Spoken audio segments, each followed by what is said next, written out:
Thanks for listening. I'm Radha Stirling, and today I'd like to cover some of the most commonly asked questions with respect to UAE-initiated Interpol reports. Thanks to everyone who submitted your questions. I'll attempt to answer them now. Anyone who has left the UAE with any debt is at risk of an Interpol report. UAE banks and debt collection agencies continuously threaten customers with the use of Interpol. Even though it seems unfair, Interpol does not assess the application when it's made to them. If the UAE asks Interpol to list someone on their database under the category of fraud, even though it's a debt, Interpol will list that. The lowest amount that anyone has been listed for on Interpol is €5,000. Well, certainly the last place you check is on the Interpol website. Now, they used to publish around 50% of reports, but now I can see they have absolutely no red notice reports from the UAE, and we know that's not true. The other way is to apply to Interpol directly to gain access to their database, but if you're urgently looking to travel, the response times from Interpol can be very delayed.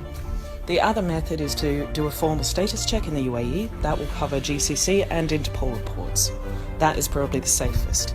If you don't do this and you travel and you are on Interpol, you're likely to be either delayed at the airport or arrested and potentially extradited. Yes, absolutely. That's one of our specialties, and obviously the earlier that a client comes to us, the better chance we have of doing so. We employ strategies that prevent it being reported in the first place, but we also employ strategies that make it easier in the event that you are reported to have the notice removed. If it got so serious that extradition proceedings were commenced, the preliminary work that we've done in the first place can be offered as a defence to extradition. Interpol's purpose is essentially to locate wanted persons from a particular member country. Now, it used to be as easy as attending the police station and notifying them of your whereabouts. Now, once you've been located, Interpol had essentially done their job and they'd remove you from the database, leaving it to the local authorities. Nowadays, however, they've made it a little bit more complicated, a lot more, and you're required to submit complicated arguments and evidence and submissions to Interpol directly, who will then consider the matter and decide whether or not to remove you from the database. All travel while on the Interpol database is risky. It could either lead to delays or arrest and potentially extradition proceedings. However, we do have a lot of clients on our books that are still on Interpol and travelling quite freely. We always advise them on which countries are the safest to travel before they do.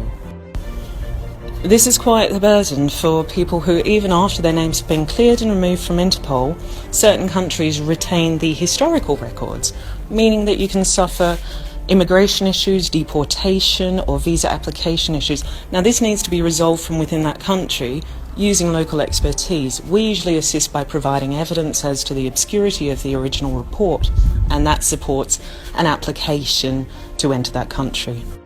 Another very good question.